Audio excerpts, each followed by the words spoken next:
Pemilu serentak tahun 2024, jumlah kursi DPRD Oku ditetapkan KPU sebanyak 35 kursi, tidak ada penambahan.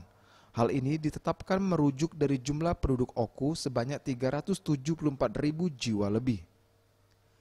35 kursi DPRD Oku ini akan tersebar di 4 daerah pemilihan atau dapil yang telah disiapkan KPU Oku.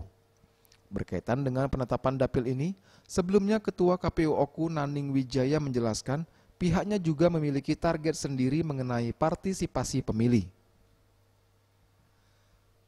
Jika periode lalu partisipasi pemilih di angka 83% di pemilu serentak 2024, pihaknya menargetkan di atas 83% partisipasi pemilih.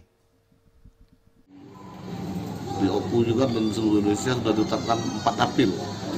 Di Oku 4 dapil itu dari dapil yang pemilu yang lalu kan, dengan kursi 35 kursi. Dan mudah-mudahan ke depan pemilu di organ pemilu khususnya dan di Indonesia pada umumnya berjalan dengan tingkat partisipasi yang sesuai dengan target nasional. Dapil 1 untuk seperti biasa Petiraya Timur, dapil 2 itu dapilnya Lengkiti Sosol, Lengkiti Sosol Rayap, Semindang Aji, Pengandonan, Umogan, dan Muara Jaya.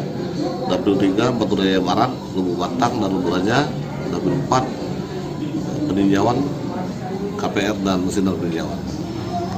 Sebagai langkah dan upaya mencapai target partisipasi pemilih, saat ini sedang melakukan coklit dan pemetaan TPS.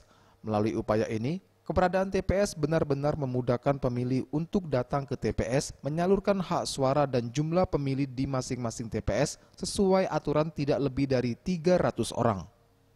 Bagus Mihargo, Sriwijaya TV.